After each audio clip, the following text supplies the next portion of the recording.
High court ಚರ್ಚನೆ ಸರ್ವಜ್ಞ ರದ್ದು ಪಣದು BJP ನಾಯಕರು ಟೀಕಿಸಾವುದಿಲ್ಲರು ಮೊಗಲೇರ್ದು ದಾದ ನಿರೀಕ್ಷಿಸಾವಲಿ.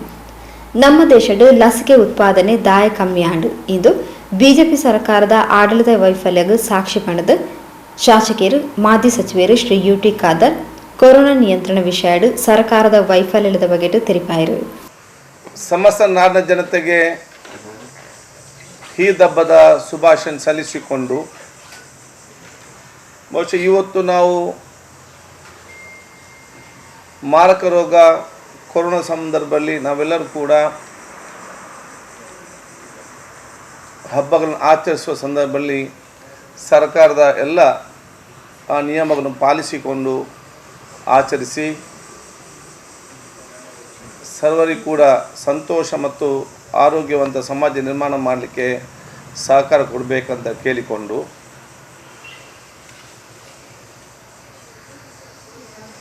ಕೇಂದ್ರ ಸರ್ಕಾರ ಮತ್ತು ರಾಜ್ಯ ಸರ್ಕಾರದ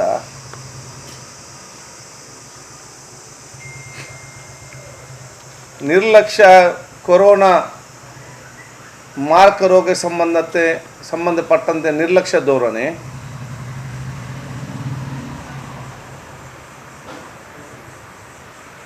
ಲಸಿಕೆ ಸಂಬಂಧಪಟ್ಟಾಗೆ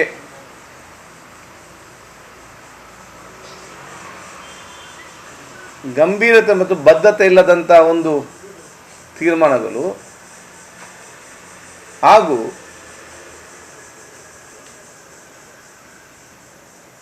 ಸರ್ಕಾರದ ಇನ್ಕಾಂಪಿಟೆನ್ಸ್ ಮತ್ತು ಲ್ಯಾಕ್ ಆಫ್ ಕೋಆರ್ಡಿನೇಷನ್ ಇಂದಾಗಿ ಜನಸಾಮಾನ್ಯರು ಭಯದ ವಾತಾವರಣದಲ್ಲಿ ಜೀವನ ಮಾಡುವಂಥ ಪರಿಸ್ಥಿತಿ ತಂದಿಟ್ಟಿದ್ದಾರೆ. ಜನಸಾಮಾನ್ಯರಿಗೆ ಯಾವುದೇ ಒಂದು ದಿಕ್ಕು ಕಾಣುವುದಿಲ್ಲ. ನಮ್ಮನ್ನು ಆಡಳಿತ ನಡೆಸ್ತೇವೆ, ನಮಗೆ ಬೇಕಾಗುವ ರೀತಿ ಆಡಳಿತ ನಡೆಸುವಂತೇಳಿ ಅಧಿಕಾರ ಬಂದಂಥ ಸರ್ಕಾರ ಜನಸಾಮಾನ್ಯರ ಕಷ್ಟಗಳಿಗೆ ಮತ್ತು ಸಮಸ್ಯೆಗಳಿಗೆ ಯಾವುದೇ ಒಂದು ಸ್ಪಂದನೆ ಮಾಡುವುದಿಲ್ಲ ಅಂತ ತೀರ್ಮಾನ ಮತ್ತು ಆ ಒಂದು ನಿರ್ಧಾರಕ್ಕೆ ಬಂದಾಗ ಜನಸಾಮಾನ್ಯರು ಕೋರ್ಟ್ ಮೆಟ್ಟಿಲು ಹತ್ತುವುದು ಸ್ವಾಭಾವಿಕ. ಇವತ್ತು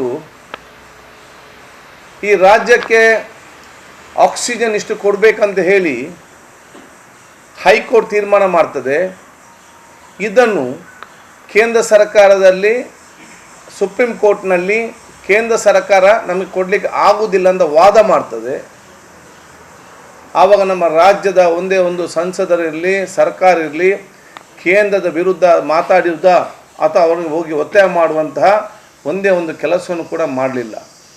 ಸುಪ್ರೀಂ ಕೋರ್ಟ್ ಕೇಂದ್ರದ ವಾದವನ್ನು ತಳ್ಳಿ ಹಾಕಿ ಇಲ್ಲ ಕರ್ನಾಟಕಕ್ಕೆ ನೀವು ಆಕ್ಸಿಜನ್ ಇಷ್ಟು ಪೂರೈಸಲೇಬೇಕಂತ ತೀರ್ಮಾನ ಮಾತ್ರ ಅಲ್ಲ, ಇಡೀ ದೇಶಕ್ಕೆ ರಾಜ್ಯಗಳಿಗೆ ಆಕ್ಸಿಜನ್ ವಿತರಣೆ ಮಾಡಲು ಟಾಸ್ಕ್ ಫೋರ್ಸ್ ರಚನೆ ಮಾಡಿರುವುದು ಇದು ಅತ್ಯಂತ ದೊಡ್ಡೊಂದು ದುರಂತ ಈ ದೇಶದಲ್ಲಿ. ಲಸಿಕೆಗೆ ಸಂಬಂಧಪಟ್ಟಾಗೆ ಕೂಡ ಇವತ್ತು ಕೋರ್ಟ್ಗಳು ಇವತ್ತು ಜನಸಾಮಾನ್ಯರು ಸರ್ಕಾರವನ್ನು ಕೈಬಿಟ್ಟು ವಿಶ್ವಾಸವನ್ನು ಕೈಬಿಟ್ಟು ಕೋರ್ಟ್ಗೆ ಮುಖಾಂತರ ಇವತ್ತು ಅರ್ಜಿ ಹಾಕಿ ಕೋರ್ಟ್ ಮುಖಾಂತರ ಆದೇಶ ಬರುವುದಾದರೆ ರಾಜ್ಯ ಸರ್ಕಾರ ಮತ್ತು ಕೇಂದ್ರ ಸರ್ಕಾರ ಯಾಕೆ ಆಡಳಿತದಲ್ಲಿ ಇದೆ ಅಂತ ಆಲೋಚನೆ ಮಾಡಬೇಕು. ಎಲ್ಲ ಕೂಡ ಕೋರ್ಟ್ ಕೊಡುವಂಥ ಆಗೋದ ಕೋರ್ಟೇ ನಮಗೆ ಆಧಾರ ಆದರೆ ಯಾಕೆ ನಮಗೆ ಇವತ್ತು ರಾಜ್ಯ ಸರ್ಕಾರ ಮತ್ತು ಕೇಂದ್ರ ಸರ್ಕಾರ ಬೇಕು? ಸರ್ಕಾರ ವಿಫಲವಾದಾಗ ಜನಸಾಮಾನ್ಯರ ಸರ್ಕಾರದ ಮೇಲೆ ವಿಶ್ವಾಸ ಇಲ್ಲದಾಗ ಬಹುಶಃ ಇವತ್ತು ಜನಸಾಮಾನ್ಯರು ಕೋರ್ಟ್ ಮೆಟ್ಟಿಲು ಹೋಗುವುದು, ನ್ಯಾಯಾಧೀಶರು ಜನಪರವಾಗಿ ತೀರ್ಮಾನ ಕೊಡುವುದು, ಅದು ಇದೇ ಸಂಸ್ಕೃತಿ ಮತ್ತು ಅದೊಂದು ಜಸ್ಟಿಸ್, ಅದು ನ್ಯಾಯ. ಆದರೆ ಹೈಕೋರ್ಟ್ ಜಡ್ಜರ ತೀರ್ಮಾನವನ್ನೇ ಇವತ್ತು ನಿರ್ಲಕ್ಷಿಸುವಂಥದ್ದು ಅಥವಾ ಅದನ್ನು ಕಡೆಗಣಿಸುವಂಥದ್ದು ಮಾತ್ರ ಅಲ್ಲ, ನ್ಯಾಯಾಧೀಶರ ಬಗ್ಗೆ ಇವತ್ತು ಹೇಳುವ ಮಾತು, ನ್ಯಾಯಾಧೀಶರೆಲ್ಲರೂ ಕೂಡ ಸರ್ವಜ್ಞರ ಅಲ್ಲ ಎಂಬ ಮಾತನ್ನು ಮಾತಾಡಿದ್ದಾರೆ. ಇದು ಬಿಜೆಪಿ ಸರ್ಕಾರದ ಸರ್ವಾಧಿಕಾರ ಧೋರಣೆಯ ಪ್ರತಿಬಿಂಬ ಅಂತ ಹೇಳಲಿಕ್ಕೆ ಬಯಸ್ತೇನೆ. ಹೈಕೋರ್ಟ್ ಮತ್ತು ಸುಪ್ರೀಂ ಕೋರ್ಟ್ ಜಡ್ಜನ್ನೇ ಇವರು ಬಿಡದವರು ಇನ್ನು ಜನಸಾಮಾನ್ಯರನ್ನು ಇವರು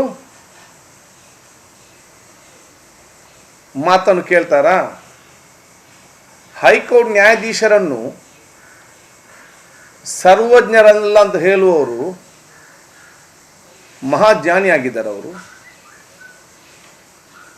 ಹೈಕೋರ್ಟ್ ಜಡ್ಜರು ಸರ್ವಜ್ಞರಲ್ಲ. ಅವರ ಬಗ್ಗೆ ಟೀಕೆ ಮಾಡುವವರು ನೀವೇನು ಮಹಾಜ್ಞಾನಿಯಾಗಿದ್ದೀರಾ? ನಿಮ್ಮ ಅಜ್ಞಾನದಿಂದ ಇವತ್ತು ಜನಸಾಮಾನ್ಯ ಇಷ್ಟು ಕಷ್ಟದಲ್ಲಿದ್ದಂತಹ ಒಂದು ಆ ಮನೋಭಾವ ಕೂಡ ನಿಮಗೆ ಬರುವುದಿಲ್ವಾ? ಕೇಂದ್ರ ಸಚಿವರೊಬ್ಬರು ಹೇಳ್ತಾರೆ ನಮಗೆ ಲಸಿಕೆ ಸಿಕ್ಕದಿದ್ದರೆ ನಾವೇನು ಮಾಡೋದು ಅಂತ ಹೇಳಿ. ನಾಚಿಕೆ ಆಗೋದಿಲ್ವಾ? ಲಸಿಕೆ ಸಿಕ್ಕದೇ ಇದ್ದರೆ ನಾವೇನೇನು ಹಾಕಿಕೊಳ್ಬೇಕಂತ ಮಾತನ್ನು ಹೇಳ್ತಾರೆ. ನಾವು ಕೇಳಿದಿಷ್ಟೇ, ನಿಮಗೆ ಯಾಕೆ ಈಗ ಲಸಿಕೆ ಸಿಕ್ಕುವುದಿಲ್ಲ? ಏನು ಕಾರಣ ಏನು? ಕಳೆದ 6-8 ತಿಂಗಳು ನಿಮಗೆ ಸಮಯಾವಕಾಶ ಇತ್ತಲ್ಲ. ನೀವು ಸಮಯಾವಕಾಶ ಇದ್ದಂಥ ಸಂದರ್ಭದಲ್ಲಿ ನೀವೆಲ್ಲವೂ ಕೂಡ ಚುನಾವಣೆಗೆ ಪೂರಕವಾಗಿ ನೀವು ವಾತಾವರಣ ನಿರ್ಮಾಣ ಮಾಡಿದ ಹೊರತು ಈ ರಾಜ್ಯದ ಮತ್ತು ದೇಶದ ಜನಸಾಮಾನ್ಯರ ಆರೋಗ್ಯಕ್ಕೆ ಸಂಬಂಧಪಟ್ಟ ಹಾಗೆ ತಾವು ಏನು ಕ್ರಮ ಕೈಗೊಂಡಿದ್ದೀರಿ? ಏನು ತಾವು ಇವತ್ತು ಕ್ರಮ ಕೈಗೊಂಡು ಇವತ್ತು ಜನಸಾಮಾನ್ಯರ ಆ ಒಂದು ಆರೋಗ್ಯಕ್ಕೆ ಸಂಬಂಧಪಟ್ಟ ಹಾಗೆ ಆಲೋಚನೆ ಇವತ್ತು ಮಾಡಿದ್ದೀರಿ?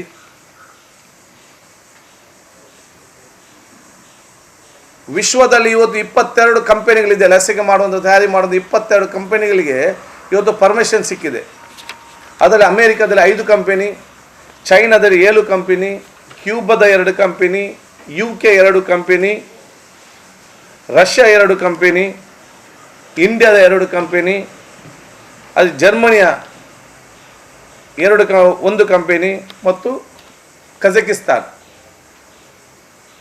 ಅದರಲ್ಲಿ 14 ಕಂಪನಿಗಳಿಗೆ ಈಗಾಗಲೇ ಮಾರ್ಕೆಟ್ ಪ್ರಾರಂಭ ಆಗಿದೆ.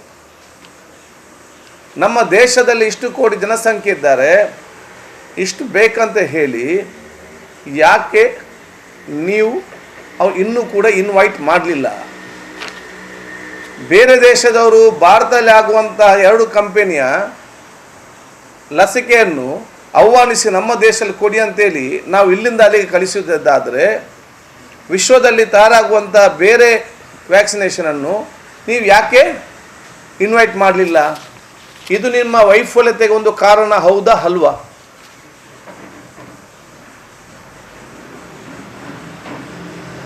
ಇವತ್ತು ನಿಮ್ಮ ಕೆಲಸ ನೀವು ಸಮರ್ಪಕವಾಗಿ ಮಾಡದೆ ಇವತ್ತು ಬಹುಶಃ ತಾವು ಈ ರೀತಿಯ ಆ ಒಂದು ಗೊಂದಲ ಸೃಷ್ಟಿಸುವಂತೆಲ್ಲ ಜವಾಬ್ದಾರಿ ಇವತ್ತು ವಹಿಸ್ಕೊಳ್ಬೇಕಾಗ್ತದೆ. ಇವತ್ತು ನಮ್ಮ ದೇಶದಲ್ಲಿ ತಯಾರಾಗುವಂಥ ಕಂಪನಿ ಕೂಡ ನೀವೆಷ್ಟು ಇವತ್ತು ತಮ್ಮ ಆದೇಶವನ್ನು ಕೊಟ್ಟಿದ್ದೀರಿ? ಬಹುಶಃ ಇವತ್ತು ಅಧಿಕೃತವಾಗಿ ಮಾಹಿತಿಯ ರೀತಿಯಲ್ಲಿ ನಾವು ಆರ್ಡರ್ ಮಾಡುವಾಗಲೇ ಭಾಳ ತಡವಾಗಿದೆ.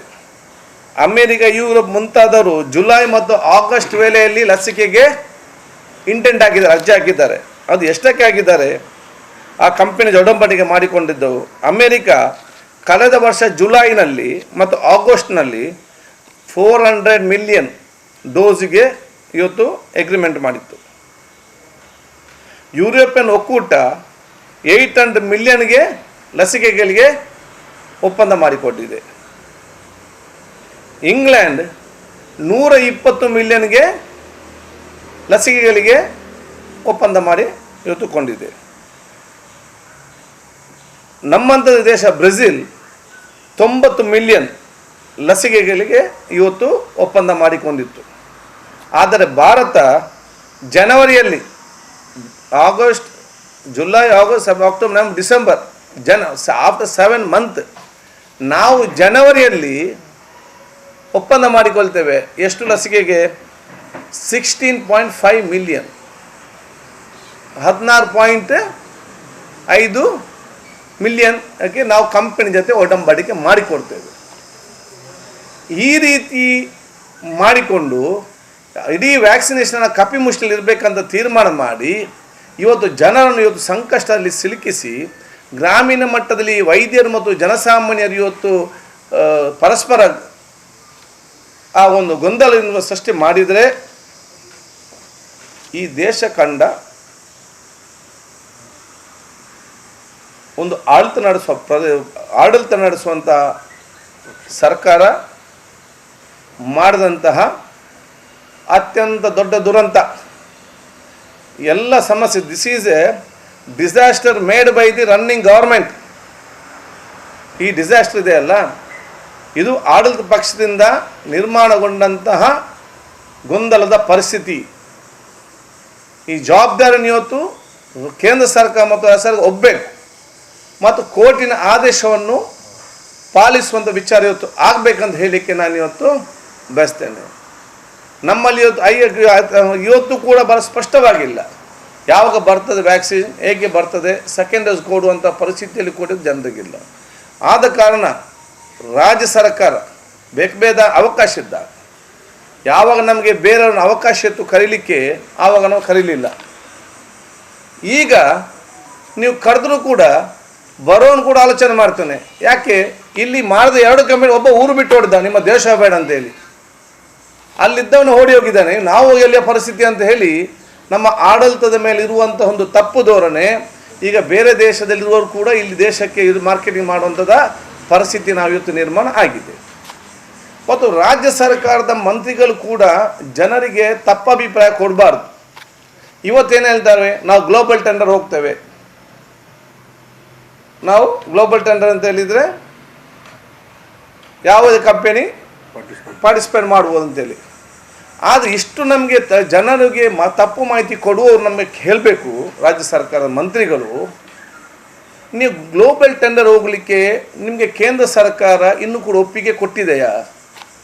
ಕೇಂದ್ರ ಸರ್ಕಾರ ಪರ್ಮಿಷನ್ ಕೊಟ್ಟದ್ದು 3 ಮಾತ್ರ, 2 ನಮ್ಮ ದೇಶದಲ್ಲಿ ಆಗುವಂಥದ್ದು, ಮತ್ತೊಂದು ಸ್ಪುಟ್ನಿಕ, ಇನ್ನೊಂದು ಯಾವುದೊಂದು ಕಂಪನಿ.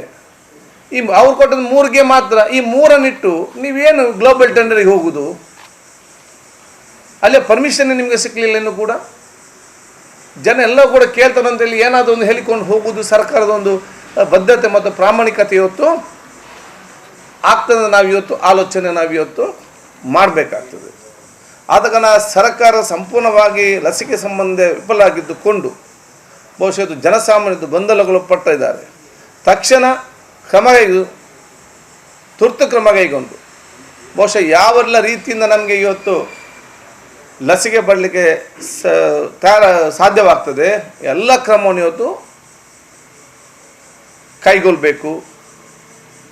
ಕೋರ್ಟ್ನ ಆದೇಶವನ್ನು ಕೊಡ್ತದ, ಅದಕ್ಕೆ ಗೌರವ ಕೊಟ್ಟು ಅದನ್ನು ಇಂಪ್ಲಿಮೆಂಟ್ ಮಾಡಲಿಕ್ಕೆ ಪ್ರಯತ್ನ ಪಡಬೇಕು.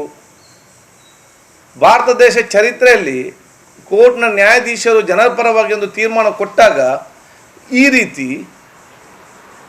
ಅವರನ್ನು ಹೀಯಾಳಿಸುವುದು, ವ್ಯಂಗ್ಯ ಮಾಡೋದು, ಬಹುಶಃ ಎಂದೂ ಕೂಡ ಟೀಕೆ ಮಾಡೋದು ಎಂದೂ ಕೂಡ ಈ ರೀತಿ ನಡೆಯಲಿಲ್ಲ.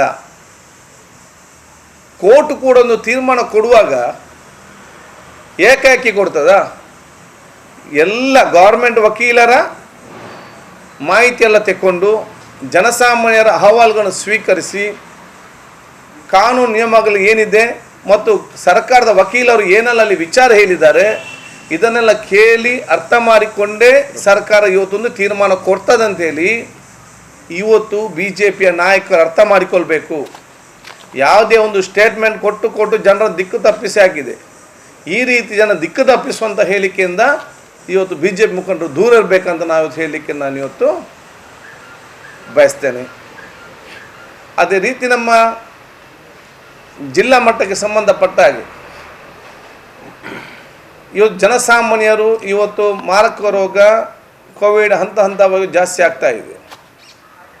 ಈ ಸಂದರ್ಭದಲ್ಲಿ ಜನಸಾಮಾನ್ಯರಿಗೆ ಇವತ್ತು ನೆಮ್ಮದಿಯಿಂದ ಚಿಕಿತ್ಸೆ ಪಡೆದ ವಾತಾವರಣ ಇವತ್ತು ಜಿಲ್ಲಾ ಉಸ್ತುವಾರಿ ಸಚಿವರು ಆಡಳಿತ ಪಕ್ಷ ಶಾಸಕರು ಮಾಡಬೇಕಂತ ಹೇಳಲಿಕ್ಕೆ ಬಯಸ್ತೇನೆ.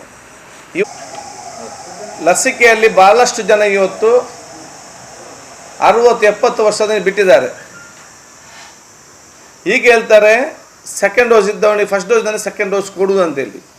ಅದು ಕೆಲವೊಂದು ಸಂದರ್ಭದಲ್ಲಿ 60-70-80 ವರ್ಷ ಯಾರು ಒಲ್ದಿದ್ದಾರ ಅವ್ರ ಪರಿಸ್ಥಿತಿ ಚಿಂತಾಜನಕ ಸಂದರ್ಭದಲ್ಲಿ ಅಂಥ ಕೆಲವು ಕೇಸ್ಗಳಿದ್ದರೆ ಆ ರೆಕಾರ್ಡ್ ಇಟ್ಟುಕೊಂಡು ಅಂಥವ್ರಿಗೆ ಅವಕಾಶ ಮಾಡಿಕೊಡ್ಬೇಕಂತ ಹೇಳಲಿಕ್ಕೆ ಬಯಸ್ತೇನೆ.